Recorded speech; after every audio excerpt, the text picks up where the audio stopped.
Hello and welcome to the City Club of Cleveland, where we are devoted to conversations of consequence that help democracy thrive. It is Wednesday, November the 5th. I am Gabriel Kramer, a host and reporter at IdeaStream Public Media and moderating today's conversation. We're at the Happy Dog in Gordon Square for the City Club's Happy Dog Takes on Everything series, and tonight we're taking on the SNAP situation. The federal government entered into the longest shutdown in the nation's history. Nearly 42 million people, or about 1 in 8, braced for a pause in the Supplemental Nutrition Assistance Program, better known as SNAP.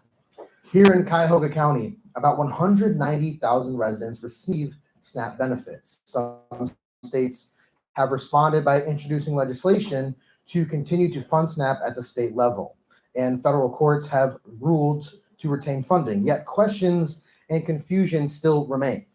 As food banks across the nation are readying to meet increased demand, it's worth noting that SNAP provides about 9 times the amount of food aid compared to any food bank. Add to this, 1.4 million federal employees are either furloughed or working without pay, stressing household budgets and driving up food insecurity.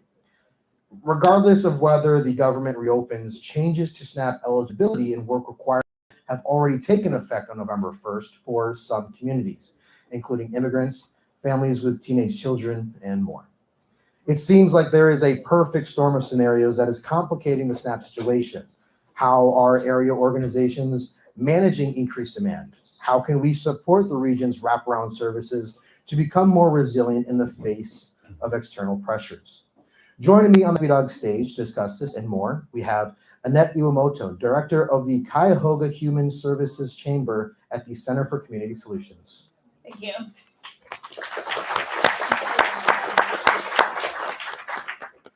Patrick Kearns, Executive Director of Resource Cleveland. Thanks. And David Merriman, Director of the Cuyahoga County Department of Health and Human Services. Thank you.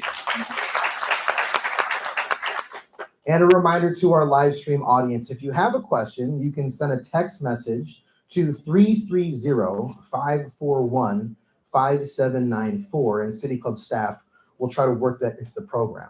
Now, members and friends of the City Club, welcome to Happy Dog Takes on Everything. David, let's start with you. We want to know what's the latest. This week was confusing. We had the U.S. Department of Agriculture tell us that there's not enough funds to go to SNAP benefits around the country. So people were scrambling. What do we do to get our food for the month? Now we're hearing that a federal court is ruling that the federal government needs to provide SNAP benefits, and they're reaching into discretionary funds to do so, but it sounds like it might be not full benefits. David, tell us, what is the latest that your department is hearing? Thank you very much. It is a time of great uncertainty. And what I think we can say is we are waiting to hear from the federal government and the state of Ohio. We're grateful that the governor of Ohio has also released some TANF dollars, and that those dollars will be programmed and made available to residents, but we're still waiting on those details as well. On the federal government, I need to say that, I'm glad that the courts ruled that these funds should be released. There was some confusion as to whether or not the president was going to release the funds, but we're hearing that's going to happen and it's going to move forward, and we're waiting. I do want to just point out that Cuyahoga County is open. Cuyahoga Job and Family Services is open, and so even though there's a federal shutdown in play, our staff are still standing by to help out residents with Medicaid, with TANF, and we'll want to dispel the confusion whether government is closed. Maybe that's the federal government, but your county government is not closed. And we're here to serve residents regardless of their need, including if they have a SNAP application and they have a responsibility to give us some paperwork, they need to do that. So help us spread the word on that. Thank you. You mentioned TANF dollars. Can you lay out that acronym for us? Sure, thank you. It's the Temporary Aid to Needy Families. This is a block grant, or it's a large grant of funding that comes to the state, and they do everything from provide cash assistance, childcare, as well as emergency assistance. All of those programs are still open. Residents can apply for all those programs. There are eligibility and other requirements, but we are open for business. I spent today at a food bank talking to people who are going to food banks where they normally wouldn't. They'd normally be relying on their SNAP benefits. And they're telling me that they have no idea what's happening. Are you hearing that across the board from people that, that's not November 1st, it will be soon, but soon could mean what? Well, soon can mean anything. I think at this point, we also are hearing, we heard from 211 today. Jen Cons reported at County Council that phone calls on food assistance have become the number one reason people are calling 211. Normally it's in the top 3. It's the number one reason. The public is confused. They don't know where to go and how to get help. They can call 211 and 211 will direct them to the Hunger Network, or they'll direct them to a food bank site. The public is searching for answers. We are lucky to have organizations in this community that can provide what limited information we have, as well as a lot of great donations and food pantries. The food pantry I went to today is part of that Hunger Network. The Hunger Network is this, for those of you who don't know, this Hunger Network is this nutrition assistance program in Cuyahoga County. It's a network of dozens of food pantries. The food pantry went today as part of that network. And last week, there was a partnership of the county, the city, other surrounding cities in the county, some public or some private companies also donating. Collectively, about $600,000 being donated to the Hunger Network to supplement food banks to help supplement people missing out on SNAP benefits. Ohio Governor Mike DeWine used emergency funds to put toward $25 million toward food pantries across the country. What you told me last week is it costs about $35 million federal dollars to supplement just Cuyahoga County's SNAP recipients. There's a big hole there, right? So what are we doing to try to fill those gaps? Annette, do you have anything? Or Sure. Well, we don't have the funding to fill these gaps. It's just that simple. We know that the food bank and the food pantries are giving out more this week than they have in their history. We know there's individual organizations that provide food as part of their services who've increased funding in their budgets to provide food this week that they didn't anticipate doing. But the social safety net we have here is going to be stretched very thin, trying to meet the needs that we are seeing, and we're only a couple of days into November. even if people are able to receive those, what could be half benefits, or because what we're hearing is that SNAP will be supplemented for the month of November, maybe with half as much funds as it usually gets. We don't know if that means every person gets half as much as they usually get. If some communities get others. Either way, if they get some help, they still need a lot more, right? Yes, absolutely. And this is maybe a partial benefit that they might receive that hasn't come yet. And think of all the needs that we have in our community. There are organizations that are part of the Human Services Chamber that provide support to people who have medical needs, who have specific diets. You can't always rely on the food that's available at the food bank or at a food pantry if you have specific medical needs, a specific diet that you need to adhere to. Well, Patrick, let's talk about those specific diets. We'll jump into a little bit of how there are certain newcomer communities missing out on SNAP benefits, perhaps more permanently than what we're hearing about nationwide. But there are people who have certain needs of things they can't get out of food bank. Is that correct? Sure. Great example. Just last night, so we were picking up at the Greater Cleveland Food Bank for 19 families, and food bank staff came out, welcomed us graciously. One of the just best institutions around, and we loaded up our van. We're making the drop-offs, and we had a lot of meat that had been left over, refrigerated meat. And it dawned on me as we're making the delivery list that more than half of the families that we were delivering to were Afghan. And it's like, well, this is not going to work. Afghan families, require, and a lot of our Muslim neighbors and friends require halal foods. And that is something that is a difficult thing to come by. However, I know even as of today, Krista and I have been talking about what can we do? How can we be creative? How can we make these emergency accesses more available? We delivered to an Afghan family of 11 last night, and they have lost all of their SNAP benefits, which accounts for over $800 a month. And so we have to be creative. We have to look at ways, but we also have to approach people with dignity and not think they're going to be able to break their cultural norms and traditions. And it's beyond just people having a preference based on their culture, which is important, but it's also there are religious reasons why people have certain That's right. diets, right? That's exactly right. That is the halal diet. And there's something about SNAP that's different. Not only is it a lot better funded than what a food pantry can provide, but there's the dignity of going to a grocery store versus going to a food pantry. Can you talk about that in that? Yeah, a lot of these social assistance programs, there's a lot of requirements that you need to meet. If you are living in a state where you're not able to meet all of your basic needs, there's a lot of problem solving you're doing every day. And there's just an inherent dignity of being able to go to the grocery store, to the corner store, and be able to pick out the food that you want and need for your family, that's being lost in this moment. And one thing that's interesting here in Cuyahoga County is at a food pantry, what often happens is people will get delivered a certain set of things, canned goods, a loaf of bread, and whatever kind of proteins that they have available, and it'll be kind of divvied up and ready to be available to some people. That's what I saw today at a food pantry in the Lee Miles neighborhood. But at the Hunger Network's Midtown Market, it kind of acts like a grocery store, so people can pick out what they want and need, right? Yeah, absolutely. A lot of the places that are providing food have changed the model, so it's not that you're just handed a bag of food, but you're actually able to pick out what you want.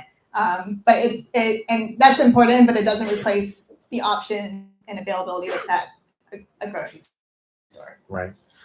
David, let's bring back to the kind of the funding all this. Like we said, it takes $35 million each month to fund this.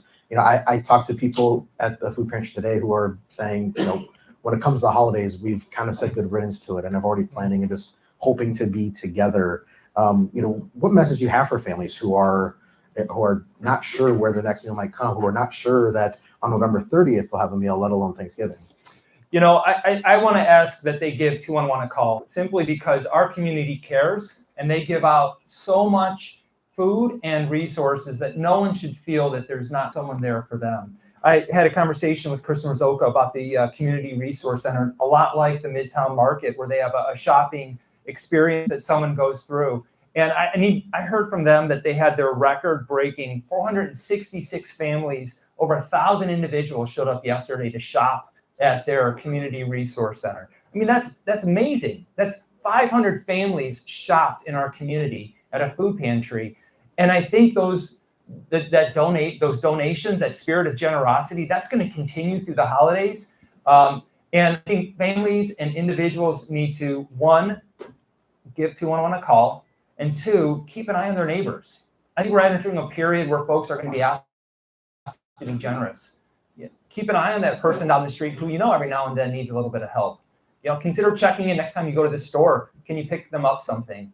And I do also want to make one more plug. I know Patrick talked about their drive. In Cuyahoga County, we're running a period poverty project where we're also recognizing that a lot of families are going to make a choice between food or menstrual products. And what we want to do is we want to encourage people to not have to make that choice. And we're asking for donations for tampons and pads. So if you go to the grocery store and you pick something up for a family down the street, consider seeing if they also have some other needs. Ask them if you can pick something up for them, and just do what you can. I've got some statistics fresh off the press just from the last 2 days. The Midtown Market yesterday served 110 households, and that is what the Hunger Network told me was a record-breaking day. The previous high was 83 households in a single day. Today at the Lee Miles Hunger Center, they served 42 households, which is about double what they get in a typical day, and the highest that they've had all year. So you're seeing kind of these record numbers, or at least this huge influx of people coming to these food pantries or additional resources to get fed. And that we've talked about that domino effect of what happens if you can't afford your groceries, you're going to come out on other things. I talked to a father today who said, I may not be able to eat. I can go 2 or 3 days without eating, but I'm going to make sure my kids get fed. People have a lot of bills to pay, like, gas bills or whatever it is. Can you talk about that domino effect that happens here? Sure. I have spent a lot of time these last couple of weeks thinking about food access and how our organizations are responding to it. But there's so many things that go into creating a thriving community. And when all of our attention and our resources are being already stretched thin for basic needs like food, there are so many other parts of our community, housing, violence prevention, out of school activities. All of these things help create a thriving society, and we're devoting all this attention to food and all of our resources to food.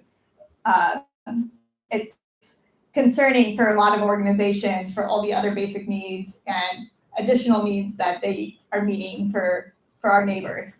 David, I imagine you're feeling that strain too, as your department, worries about people getting insured and healthcare. The main focus is now just getting fed, which seems like an obvious thing. Are you feeling that strain too? Yeah, we are. We're very concerned about seniors. For many seniors, they're living off Social Security, and we know that for some, they're getting $900 a month, and they'll get $60 in SNAP. And for some people, that's not a huge benefit, $60. But when your entire monthly income is $900, $60 will make a difference for a week or two of the food that you'll get. And we know that seniors tend to have to make very tough choices. Do they pay their utility bills, or do they eat? Do they pay their medical copays, or do they eat? No one should have to make those choices. That's unreasonable and unethical. And so we as a community have to figure how we can help get food in their pantries so that they can buy their medicines, they can pay their utility bills. I do want to just acknowledge the food bank. They've purchased 6 million pounds of food for this month. 6 million pounds of food. That's what it's going to take. But I can tell you, it's still not going to cover $35 million a month in what SNAP brings in. Right. Patrick, let's bring you in. We're not ignoring you. I promise. What we knew before the shutdown loomed this long was that SNAP benefits were definitively going to be gone for what we call newcomer communities. That's refugees, that is asylees, that is essentially new immigrants to the country. And we knew that was about 4,000 people in Cuyahoga County, and that was just a policy change, not funding being paused from the shutdown. Explain this scenario for us and tell us, Sure. Has anything changed? Sure. So on, I think it was October 9th, I got a call from David after he and Kevin had come back from the Capitol, from Columbus, and said the state has made a determination. They're going to start sending disenrollment letters out. And on the 14th was the federal holiday, but the federal mail was still working. And on the morning of the 15th, on October 15th, I still remember going into my office that day. And already in that morning on one of my Congolese staff members' desks, she had a pile of disenrollment notifications from families that had come into that office this morning. And so it was immediate, it was shocking. And there was a high error rate from the state that the counties worked really hard to correct. The laws were really unclear. I think as today, they're still unclear. But what we do know, and that is for adults and children. And if you are an adult and have a green card, there is a 5-year waiting period or ban on your eligibility for adults. There is an exemption, at least as far as we understand right now, for children under the age of 18. That was something that's never happened before. As I said, that's 4,200 people in our community, our neighbors. It probably represents about 200 families we directly serve and see on a regular basis. And what I think is particularly shocking about this is the reason why these populations have always had this benefit and why they've been eligible when they first arrive here, even before they have a green card, is that they're starting from zero, right? They are coming from refugee camps and war zones. We have single moms coming in from Ukraine who now have no benefits available to them. We provided this for them to kickstart their lives, right? To invest, and it's worked. These families, they stabilize, they thrive, but this is really taking out a critical pillar in our community. So, and this is, just to be clear, this is the shutdown affects everything, but this is not about the shutdown. This is about House Resolution number 1, or the big beautiful bill, and a new law that was determined. So this is a permanent removal. It does not matter if our government reopens tomorrow. These folks are still not eligible. Is there anything new that we need to know in terms of that? I know that it's kind of been this back and forth, this confusing thing. Any new updates we have in terms of this? If there's anything being improved for these newcomer communities in terms of SNAP? So the one thing we're keeping an eye on is that, again, the language, the rules, the policy coming down from the federal side, internally contradictory in some of the memos they've put out, which means states are interpreting it differently. Ohio has come up with a different interpretation than Iowa, than Pennsylvania, than New Jersey, which, I mean, I think we're looking at long-term, legal charges or legal cases coming up. But that is cold comfort for families that are ineligible and literally as of this week, do not have money on that SNAP card when they go to the grocery store. David? Yeah. First, I want to point out Kevin Gowan is here in the audience with us. He's the Job and Family Service Director. His team is the best team in Ohio at tracking down errors and fixing problems. And they have been working to find families that have been inappropriately removed from benefits, especially when children are involved. Here's what we know. When states start to focus on eligibility and they push families off public assistance, you start to see more referrals for neglect. You start to see child welfare involvements. This is not an isolated problem. You're just moving the problem from one system to the next. Kevin's team and the eligibility specialists that answer the phone, they're there solving problems all day long. And what they want to do is they want to see through these rules to find the ways in which a family might, in fact, still be eligible. And I think the key really here is that if they need to check in. And if they have language barriers, we have a language contract. Aida Diakwas is here with our comms team. We have access to interpreters. We have access to translators. We can work through any language that comes to us. And we need families to come forward. If they think they've been inappropriately removed, let's take a look at that case. Patrick, tell me more about the newcomer communities that are missing on these SNAP benefits. How often is a newcomer to this country really dependent on that? I mean, I think it's pretty high, right? It seems like maybe most of them. I mean, especially for the first 5 years while they're here, which makes the 5-year wait period particularly shocking and galling, in my opinion. We have families that are, some of the examples I think Cuyahoga County, Ohio writ large, has taken a large proportion of Congolese refugees. Now, if you know anything about the long-term nature of the conflict in Congo, you probably know that young girls were not allowed to go to school, disrupted, faced tremendous stressors, tremendous acts of aggression against them. And so that often means from wars that started in the 90s, mom might be 35, 40 years old now, never had the opportunity to go to school past first grade, is arriving here with a family, does not speak English, is not digitally literate, and has to start from zero, right? Well, what are the jobs that are available when you're starting from zero? There are entry-level jobs that are paying you $12 to $15 an hour. So now you're a mom, you have 5 kids, your rent is $1,200 a month, and you just lost $600 in SNAP benefits.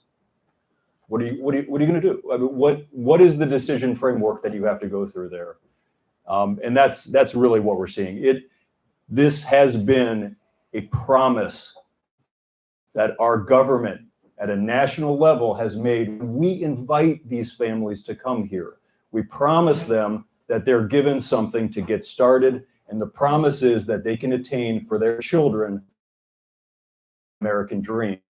And I have to say, right now, we are seeing that dream slip through their fingertips, and it is heartbreaking when you are delivering packs of food, as we were last night, to a family who were literally crying to get a basic food pack. I mean, we're not talking a high valued, like box of food, direct interaction by people who care.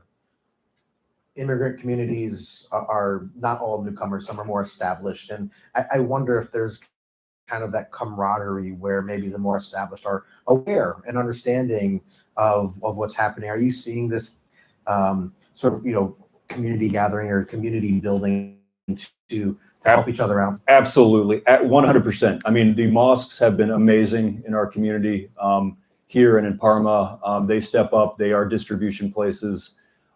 Friends and family, neighbors have stepped up. When we put out a call just to stock the pantries, we got $20,000 in 3 days, which is amazing. And that is going to allow us for months to work with hundreds of families, just so we can say, you know what, you're not going to have to worry about rice bean cooking oil, so then you can focus on these other goods. And I think that's what it's going to take in a medium term, is how can we start chipping away at an $800 a month deficit a family now has? And I think what you're saying, it with the, the newcomers and more established immigrant communities, a reminder that immigrant communities are not a monolith.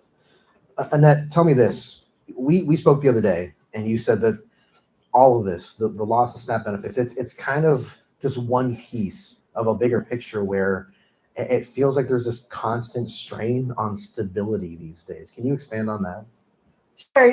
For the nonprofit sector, going back to January and February with an assortment of executive orders really targeting activities that were related to diversity, equity, and inclusion, and our LGBTQ populations, there was an attempt by the federal government to put a pause on all federal funding that goes to nonprofits, reductions in workforce at the federal level. These have led to situations where nonprofits have federal grants that the tap is turned on, off.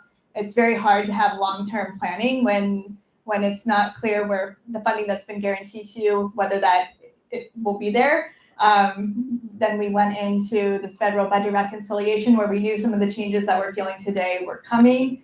And it's been a big strain on the nonprofit sector to respond to this shrinking support that they're receiving from the federal government, the state government, that obviously impacts what the county is able to do as well. And this is a way that we have over decades provided services in our community, that funding from the federal government is invested through nonprofits to provide essential services in our communities. And the ability for nonprofits to do that has been strained, and it's been like that for months at this point. David, are you feeling that strain too? Yeah, absolutely. I think right now we have been waiting for grants. We've been waiting for the release of some of our funding opportunities. I'm worried specifically about the homeless service system. Lots of changes are coming to the homeless service system where they're going to be requiring treatment to use certain services. Something new, something we've never seen that would condition a shelter on the availability of a service which we may not have funding for. So I think we're starting to see this trickle across all of our systems, and no one knows how this is going to go. I have to say that. I think we have to recognize we're acting out of a sense of concern, and we're really, really concerned, not for ourselves, but for our families, for our neighbors, for the least of us in our community. Because professionally, I think we're all going to work through this. But what I can say is if you're the family that Patrick is referring to, you are living day to day, and your needs are the needs of life and death. It's nutrition. It is real. And whether you're that 75-year-old senior that came out and talked about her hunger needs, or that family with 11 children, your hunger needs are real. And you don't have to be in the right system or the wrong system to have those needs. We have to look at how we come together to really address this at a community level. I think, that anecdote of a household with 11 children may sound like a stretch, but there was a family that came to the Lee Miles Hunger Center today that had 11 children in the household. So that's a very real experience. Let's talk about who the common SNAP recipients are. We said there's 190,000-ish in Cuyahoga County. Primarily, are they in the red line neighborhoods like we expect? Are they primarily in the city? What do we know about the data of where these people are? Yeah, so what we know is 16-17% of households in the county receive SNAP. And when you look at just Cleveland, it's about 32% of households. Of those households receiving SNAP, 61% have an adult over the age of 60 in the county. 40% have children. Over 50% have a household member with a disability. So we're talking about a program that really today, we're in Cuyahoga County today. I had a volunteer at the food pantry today tell me, let's not forget about rural communities. That seems to be another community that is really particularly affected by this, right? Yeah, absolutely. We were, looking at the county map today and where the percentages of people receiving SNAP might be the highest. And or sensitive information about you or others that you do not wish to be shared publicly. If you need to speak with somebody about your specific case, or so we can get to as many questions as possible. Can you raise your hand just so everyone knows who you are? That's just the Cuyahoga County Specialist here on site. If anyone that you can speak to. Great. We're going to start with a text question. During COVID, we saw some creative strategies to ensure families with school-age children had food on the table. The public school system stepped up, as did our libraries. Are there any pandemic-era lessons we can employ now to meet the increased need? Well, actually, I'll start on that. My son was in a public charter school during the pandemic, and he actually got a SNAP EBT card sent to him, and it was sent out to everyone in his school. Actually, I'm not sure that those could go out because of federal shutdown. I think a lot of the programs, a lot of the innovation that we counted on during that period, I think are stuck with the shutdown as well. By the way, he never used the card. To add to that, I'm curious, when during the pandemic, the food bank was distributing food in the meeting lot of all places, it seemed efficient. Do we know at all if that was able to serve more people or less people, or what came of that? I don't know if it's possible. I think, I would say I used to drive by it every day on my way to work, and they served thousands and thousands of people. What I would say is the Hunger Network and the food bank sites are better locations than those mass distribution sites, simply because there's a lot of services on site, and there are many other resources that you can get when you go and you sit down with someone, as opposed to you get a large box of commodities. That was a great service. God bless the people that ran it. However, come to the food bank, come to the Hunger Network, because there are people there that want to help. And any method, of course, is dependent on the resources they have. Right? Yeah. Next question. Hi, my name is Maggie Rice, and I'm the organizer with Food Not Bombs. We offer free food, no questions asked, which I think is pretty rare. Undocumented folks, refugees, like we've been hearing, and other groups aren't able to get to pass the means testing and other things. And we also know that Feeding America, which is kind of like the parent company, so to speak, nonprofit of most regional food banks, received $100 million from Jeff Bezos. But we also know that Amazon is one of the biggest receivers of SNAP and also the largest employer of SNAP recipients. So my question is about upstream and downstream solutions. How can we get downstream solutions like ending the means testing within food banks and pantries, and also upstream solutions like a living wage, the modification of housing, when philanthropy and large anti-hunger organizations are pretty blatantly beholden to the corporations that cause poverty in the first place? To start that off, I was looking at a lot of statistics and data about people who utilize SNAP, and I found from the census data that only 52% of households in poverty in Cuyahoga County are actually are receiving SNAP. So, these means testings, the work requirements that most people have to meet already to be on SNAP, that is a barrier for people to access this program. And one of the reasons why the Cuyahoga Human Services Chamber was formed, we just started in December, was the idea of having this platform of mutual support and collaboration within the nonprofit sector, so that we can think of effective ways to work upstream and downstream that maybe we haven't been able to do together yet. Yeah, I'd like to just recognize, earlier this year, County Executive Chris Ronayne greenlighted Kevin Gowan to dramatically increase his staffing. And in the past year, we've gone from having an average wait time in our call center in October of 2024 around 69 minutes, average wait time. It was 16 minutes last month. That's because staff. It's because people answer the phone. People want to answer the phone of their neighbors and people in their community to help them. And we did that because we were able to hire the employees that were trained and prepared to handle the next available client, to help them wade through, which are pretty bureaucratic rules. We have to acknowledge the administrative burdens are very high in this program, but we have staff to do that, and that's what we're committed to doing. Next question. Yeah, hi. Thanks so much for this conversation. I know we're talking about kind of the sprint of SNAP and what's happening now, but we also know that in January, Medicaid will dramatically change and affect these same neighbors who are going to have to make those choices you outlined. So I guess I'm just curious, not just last week, this week, and next week, but how can we position our county and our systems to be ready for this kind of onslaught of changes that these same folks will be facing?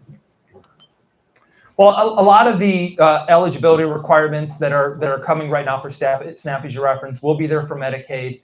And I'll tell you, the good news is we have a robust social service community.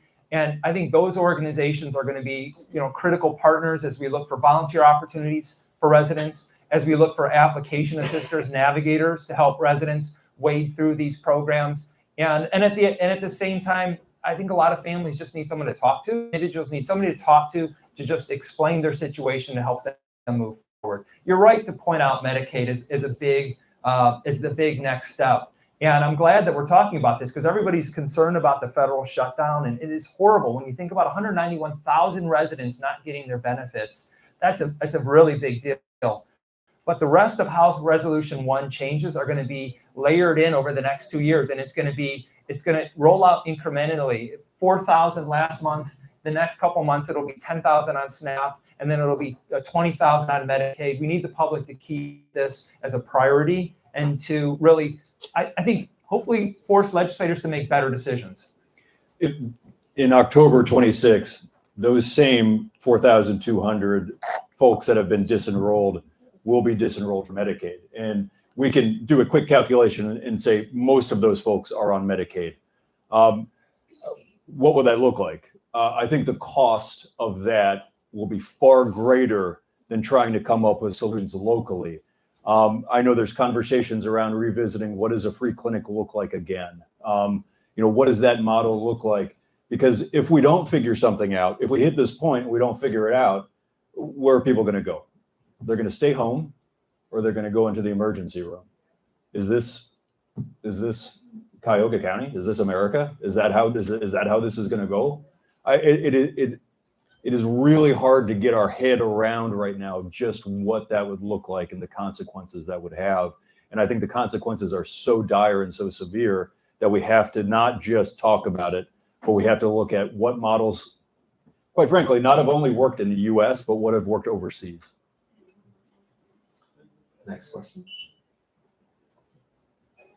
Hi, thank you for putting this panel together. It's been very informative.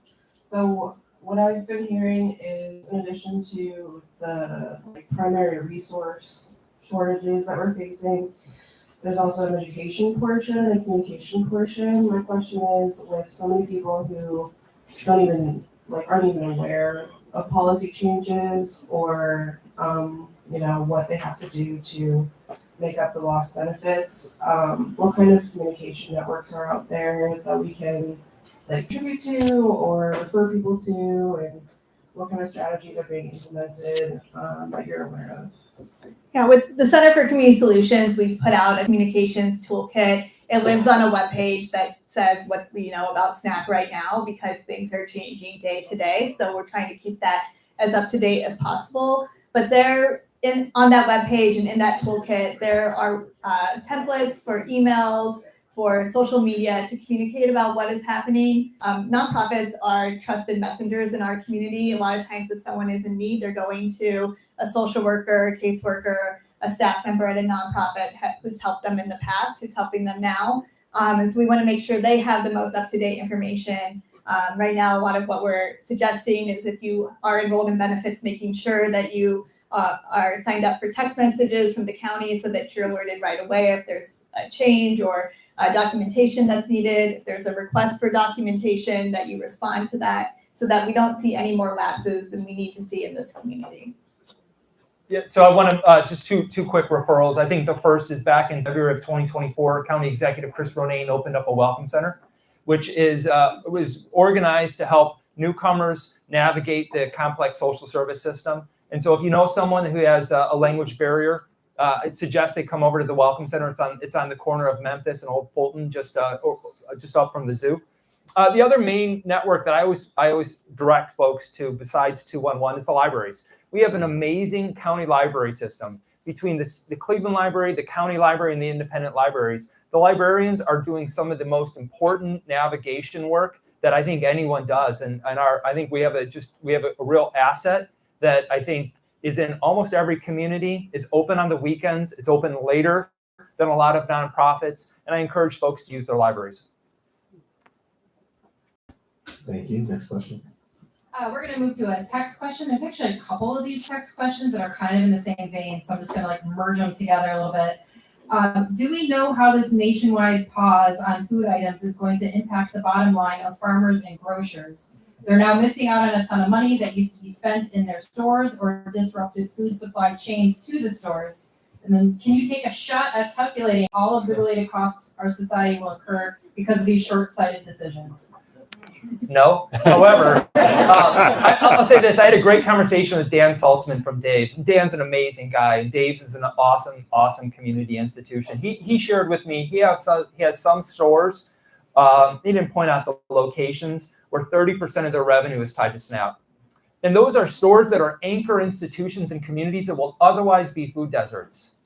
And I'm not a grocery store owner. I don't know how you can just see 30% of your revenue stop because of a decision in the federal government. I don't know how that works. And I don't know how you can come up with a calculation to try to demonstrate what that impact will have on the staff that are waiting for a paycheck and for the rest of us who are watching our grocery bills go up. And suddenly the prices are probably going to be tied to, his business costs. Great organization, great location around the county. And those are the sorts of resources that we have to protect in our community. And it's a program that goes directly to the market, directly with its two stops.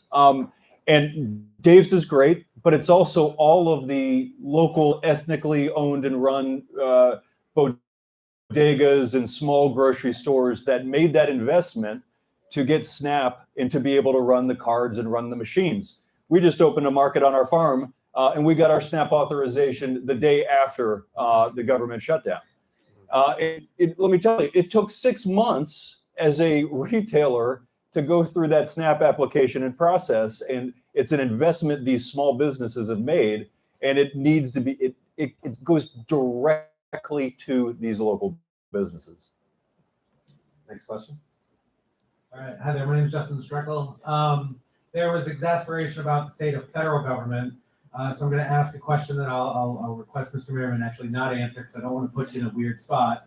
What, as outsiders who are working to plug this gap that government is not adequately filling to meet the basic needs of our fellow citizens, what can the people in this room do to ask their city councilors and their county councilors for reforms to improve the situation, now, tomorrow, next year, going forward? You have a good I would start with, let's really, if we can learn from some of what happens right now, we can have a better case for talking about Medicaid next. And I think we have to do that. We can't just get focused. It's a challenge because we're going to have to do many things at the same time if we want to get to a new, different future that we build out of the ashes of what we're seeing right now. And part of that has to be data collection and storytelling so that we're in a position when Medicaid is looming that we can talk about what are some of the real human costs of this. I think to